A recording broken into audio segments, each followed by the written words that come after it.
Breaking news, Google is reportedly considering making an offer to acquire HubSpot, trading a $34 billion market cap. This just came out, reported by Reuters, who cited anonymous sources. Shares up 7% on the news. If you don't know HubSpot, it's an awesome tool. We use it, CRM that blends marketing, sales, customer service, and all that kind of good stuff. And so here's their quarterly revenue since IPO. They've been public for 10 years, as you pointed out in the group chat, Friedberg, and this has just been slow and steady revenue, power of SaaS, I guess, and a great product. I'm not a shareholder. Here's the quarterly revenue growth on a year-over-year basis, stock chart, yada, yada. Chamath, I guess this is something we've been talking about here, which is M&A and M&A being pushed into the cold plunge and being frozen. And now we see something like this. What do you take from this if it's in fact a true report? I mean, I think it's a bit of an odd acquisition. And the reason is that it's become pretty clear for all of big tech that any acquisition that they do is going to be highly scrutinized. And so just from an EV, expected value perspective, if you're going to try to acquire something and spend the next year beating your head against regulators, why not do it for something that's really valuable? And I would not characterize HubSpot as strategically valuable for Google. I think it's an important ecosystem player, and it's probably better off as an independent company. So if I were Google, I'd be trying to buy something much more useful, like Perplexity or something. Friedberg, your thoughts on this? First of all, it's super impressive. HubSpot's been public. They went public at about $1 billion market cap 10 years ago, and today they're trading at $34 billion. So it organically developed this business, and they provide marketing automation software. So basically things like CRM tools, email marketing tools. So when you use advertising tools and you generate leads, those leads come in, what do you do with them? So let's say you're running a website that sells bicycles. People want information on bicycles. What do you do with those people after they get information on your website? And how do you track them down? And how do you sell them a bicycle? If you're a big enterprise software company and you start to get companies reaching out to you through your website, how do you then convert them? So you use CRM tools, customer relationship management tools. Salesforce is obviously a behemoth in this space, but HubSpot has this integrated marketing automation and CRM platform for taking leads and then converting those leads and selling products to them. So the sales team and the marketing team uses HubSpot software to operate and do their work and do it better. When I worked at Google in 2005, the main thing I worked on is how do we do a better job taking our advertisers and giving them more tools that they can then convert the leads that they're getting into customers. And so one of the first things I worked on in 2004, and then we closed the deal in 2005, was acquiring Urchin, which became Google Analytics, so that companies could better track how folks were converting on their website after they spend marketing dollars on Google. How do you see where those people go on your website and what they're actually doing on the website, and ultimately make your website better so you can sell them more products and more software? And one of the things I worked on was CRM. So I had this conversation with the executive team, with Larry and Sergey and others at that time. And we talked about, should we buy a CRM company? And we actually had a conversation they did with Mark Benioff at the time. And we talked about, is there a way to buy Salesforce? And Salesforce went public shortly before Google. And it was more richly valued than I think the appetite was at the time to make this leap to buying a CRM company. We actually spent quite a bit of time meeting with, and I personally spent time meeting with NetSuite, which ultimately got rolled in. I think it was Larry Ellison was the primary owner of NetSuite. We looked at a few other CRM companies, and this was always meant to be the next solution that you plug into the advertising platform at Google. You get all these leads from advertising, and how do you convert those leads and make them customers? And many of the other things we looked at were things like checkout software and software that would let you run a website to sell your products to customers on the website and so on. Which became Shopify in a way. Which became Shopify. And we had looked very deeply at doing this at Google, is actually building a product called Google Checkout. It wasn't very successful, but it was to do exactly this, which was to build basically a Shopify type competitor. And so this has always been the natural fit for Google's business. Google made $250 billion last year in advertising revenue. And then they didn't make much revenue after the advertising generated leads because Google doesn't have a great commerce business and they don't have any of these other enterprise tools. So this is a very natural fit into Google's advertising business and taking all of the leads from advertising and better converting them and giving your sales team the tools they need to convert those leads into customers. So it makes great strategic sense. It's been a concept that's been around for 20 years at Google. Certainly, they're going to face regulatory scrutiny, but it doesn't have the same sort of overlap with the ad network businesses because they're not very heavily in the ad network business at HubSpot. But it's a really good kind of enterprise software plugin. Some would say acquisitions are one of three types. They are defensive, they are offensive, or they are about reinforcing the status quo. If you had to bucket HubSpot into one of those three things, is this an offensive M&A? Is it a defensive M&A? Or is this status quo? I think it gives advertisers more tools that can integrate with AdWords, which is how advertisers spend ad dollars, is through AdWords platform. And so as a result, it locks the advertisers onto Google's ad platform, keeps them more engaged. Defensive. And so I think that the benefit to Chamath's point is that they're going to both protect ad revenue at Google by locking in people on the CRM side, and the marginal impact they'll get from selling CRM services, not that impactful to the business. I mean, if you could spend, let's say with the premium, $50 billion on HubSpot or $5 billion on Perplexity today, which one would you buy? I think you got to buy HubSpot. You're protecting, to your point, you're protecting a $250 billion ad business. HubSpot makes $2 billion in revenue. So it's 1% of the size of Google's ad business. And it helps you lock in some percentage of that $250 billion. So that's an important strategic acquisition, I think, for Google. So you'd rather buy something in marketing automation versus AI? I think they should spend the money in AI, but I think you have to buy something to... It's a good question. To further the revenue mode. Yeah. What does Google accomplish here that they couldn't do with an integration? A partnership, you mean? Well, I mean, they could just build on HubSpot's platform, just create a connector between Google Ads and HubSpot. Yeah, I think that exists already, actually. Exactly. So what's the point? What do you Roach don't motel. really understand what they get? I think what Friedberg is saying in nicer language is they're going to make it a roach motel. Lock in. You get in and you can't get out. I mean, it gives you the full life cycle of the advertiser stack. So, I mean, you understand the funnel, right? You get the actual profile of the customer. Yeah. The problem with the roach motel M&A strategy is that people sniff that out pretty quickly. And then they start to carve out these very discrete parts of the product that they want you to divest in order to get the whole thing done. That's the thing that surprisingly, I think the regulators have gotten smart about. And I suspect it's not that the regulators themselves know these discrete ideas, but that the answers are fed to them by competitors who want to just slow these processes down and make these things convoluted and complicated. Oh, they snitch? They send the snitch in? Yeah. I think it's very smart for a competitor to actually call a regulator and give them a roadmap of how to make the deal happen, but in a very convoluted, complicated way. You remember, I suspect that's what happened in Microsoft Activision. Microsoft brilliantly fought it off, right? And so they were able to get the whole thing done completely on their terms. But in many other cases, you get these discrete things where it's like, okay, divest this, sell that, keep this. And it's like, why are we doing this? But I just think the roach motel strategy is harder to get done these days because folks will know how to make it super convoluted. I will tell you, when a big company like this makes a big acquisition offer like this, as much as I know Google's business, I think it's a generalization that can be drawn here. It's usually a negative signal about organic growth.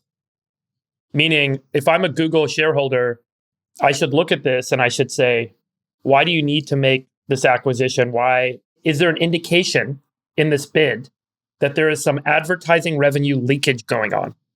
And then I should go spend time trying to understand that. I think there's a really important question there. Yeah. But this is why I'm asking you, like, obviously they're not going to do this because things are going perfectly in that space. And so if you're losing share, you're not going to be losing it to Bing. You're losing it to some form of AI, which is why, again, it's a bit of a head scratcher. Spend a lot less money and just buy everything in the space, or spend $50 billion and buy everything possible in the space. To give you just a little context here, this is going to be by far their largest acquisition. If it's true, if it gets closed, this is all speculation right now. Looking back, Motorola Mobility was bought for $12.5 billion. There were patents. There was the hardware business, which they spun out. You can go look up the deal details there. But there's a long tail of companies they've bought: Nest Labs, Fitbit, and YouTube. $3 billion, $2 billion, $1.6 billion, if you remember. They bought a Mandiant. I've never even heard of the cybersecurity company, $5.4 billion. They bought Nest for $3 billion, DoubleClick $3 billion. That was a long time ago, so you probably triple that value in today's dollars. By the way, remember Fitbit? Fitbit took 18 or 24 months to close. It took a while, yeah. Deeply scrutinized. If you think a wearable on your wrist is going to get scrutinized when bought by Google, imagine what happens when a $50 billion marketing automation company gets bought by Google. Yeah, it's really interesting. Yeah, look, I don't think this acquisition makes any sense. I'm kind of in Jamas' camp. This would be a very odd acquisition. I'm not even sure the story's true. There's been no confirmation of an actual bid made. This was basically an anonymous source saying that Google had hired investment bankers to, maybe kick the tires. Well, typically these bankers float these trial balloons like this because they want to pump the deal. But yeah, imagine what the fees would be on $50 billion acquisition. But they want to like shake Jamas some said, other buyers loose, when they have these auctions. Well, look, it's going to be very hard for any big tech company to do a $50 billion acquisition of anything, just that given that Lina Khan and the FTC are opposed to bigness in and of itself. But I think from a strategic point of view, I agree this deal would be odd. I don't really see the connection to the Google Ads business. HubSpot is used by companies to manage their pipelines. It's a competitor to Salesforce. I see it all the time. I see startups using it all the time as the alternative to Salesforce because it's sort of easier to use, more user-friendly. And the main thing it does is you have your pipeline in there, you bring in the leads at the top of the funnel, and then you work them down to close deals. Where do those leads come from, Sachs? I understand that they can come from Google AdWords, but most of them come from ad spend. That's the connection. And it's always been this idea that those two should be integrated. Okay, but the point is that if you think about your top of funnel, if you're one of the customers of HubSpot using this, Google AdWords is just one of a number of channels. Yes, that's right. So you could be getting your leads through inbound. You could be getting your leads through events. You could be getting your leads through, there's so many different sources. So hold on. So it doesn't make sense to me that somehow Google would need to acquire a company to manage not their advertisers, but the people their advertisers are trying to reach as one of a dozen different potential marketing channels. It just doesn't really make sense. The acquisitions where Google's been really successful have been broad horizontal platform plays like Android. This is as vertical as it gets. This is CRM software. This is basically Google getting into a vertical app for sales and marketing teams. Yeah, and I have a CRM. If you think about the business that this is most like, it would be G Suite, and because it's an enterprise play, and that's the most neglected part of Google's business. I think you're both missing a key piece to this. I think this is about the data. You look at these are the leads and the great contacts in the database of the customer, which Google doesn't have access to, and they can close the loop and they can make targeting of ads and get people deeper, and they can fight for a larger percentage. So to your point, Sachs, yes, you've got 20 different inbound feeds coming in for leads. If Google knows the leads that are already in there, they can then retarget them across their entire ad network, which is the largest in the world.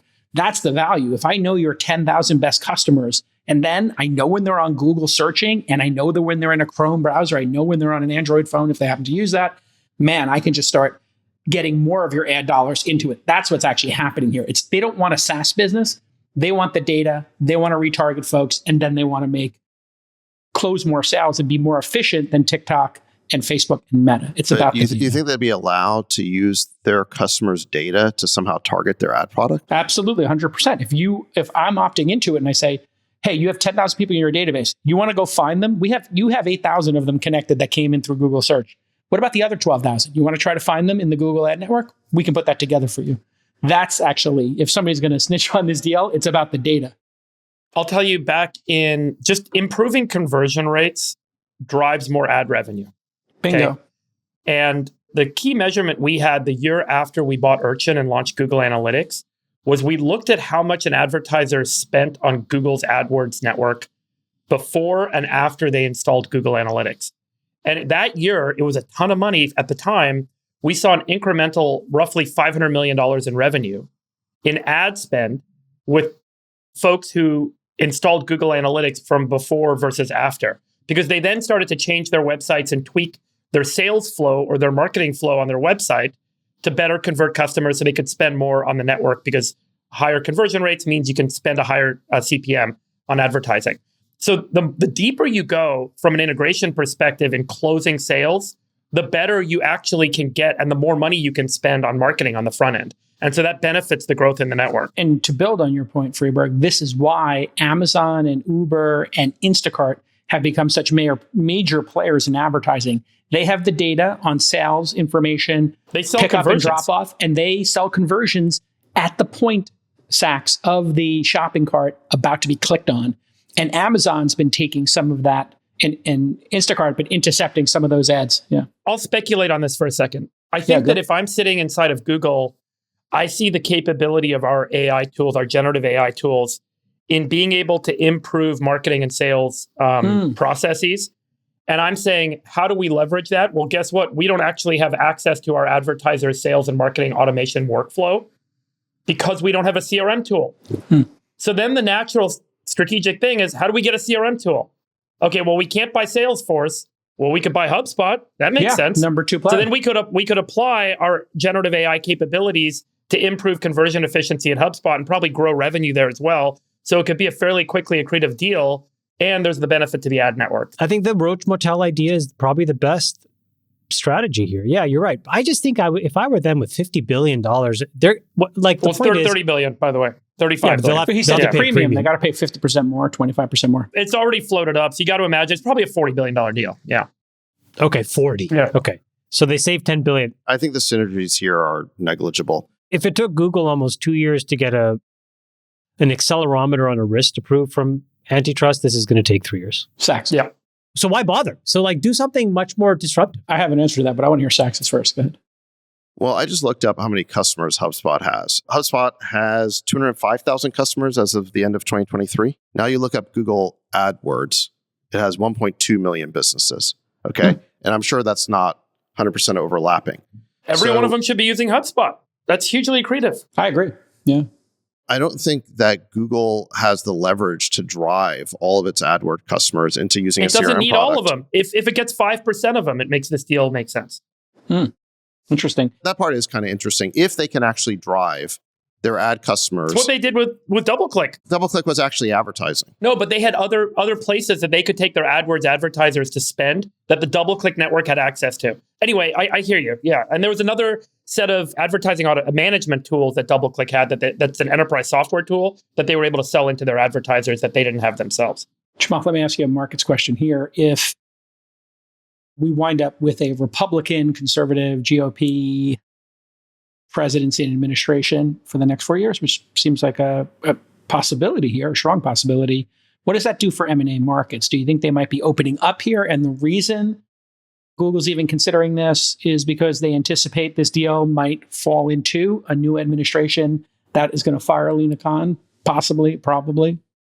I actually think the Democrats and the Republicans are really well aligned here. They don't like deals. And I don't think you're going to see a big sea change. They hate big tech for different reasons, but they equally want to slow them down. If you look at the non-big tech M&A deals, they're going to get slowed down for different reasons. So, for example, like the big US Steel merger with Nippon Steel that was announced, Biden has one set of issues, but I suspect, if Donald Trump were to get elected, his issues will be more about further hollowing out Middle America. And so that deal will probably get stopped for different reasons. But so I think that they're both actually roughly aligned in not allowing a lot of this big M&A to happen. But for different reasons. For different reasons, but the outcome is the same. So this is why I would just kind of think like, if you're going to do a deal, you got to do something that's like small enough where it'll pass muster. You know it to be really valuable. And the regulators will be like, whatever, just let it happen. Sachs, what do you think? You think a Trump administration would become more frisky and allow more M&A? They seem to be actually cozying up to tech in a major way. Well, I agree with Chamath that there's a lot of anger on the Republican side towards big tech because of censorship and bias. And Google is as guilty of that as any of these big tech companies. So I don't expect a Republican administration to have Google in its good graces. That being said, I do think Republicans have a more traditional definition of antitrust than Lina Khan does. And I think that a Republican antitrust enforcer would probably be guided by market share considerations first and foremost. And so in this case, since Google does not have a CRM play, then based on a traditional definition of antitrust, they would be able to make this acquisition. Whereas I think, again, Lena Khan is just opposed to bigness and doesn't want big tech companies getting any bigger. So there's no guarantee that Republicans would allow it. I would say that if you got the right FTC commissioner or the right DOJ, I'd say there's a possibility of it being more likely to go through. To remind everybody, Lena Khan's interpretation of antitrust is future competition, trying to protect future competition. The traditional one is consumer-based. Hey, are consumers benefiting or not? And so that's actually that's one of the top three guests I want to have. Freeberg. Market share is really the traditional test. Yeah, market share, and then the impact that has on consumer choice and price. Yeah, can I just go back onto the synergy point? I just want to yes, please. I just want to brainstorm about this for a second. Let's say you're one of Google's 1.2 million businesses that are using AdWords. There's a high chance you're also using Facebook. There's a high chance you're also doing other kinds of advertising. You might be doing physical world advertising. You might be doing events. There might be a dozen different channels through which you get leads. Now, all of a sudden, Google sends you an email saying, hey, we acquired HubSpot. Why don't you click here to use us for CRM? Is that really going to drive a change in behavior from that small business beyond what they would already do today? It doesn't seem that synergistic to me. Some percent of them. Not all, maybe 5%. Again, that 5% is 50,000. That's an a big email growth. campaign.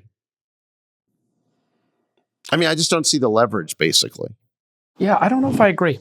But, that's why we're here. Mm-hmm.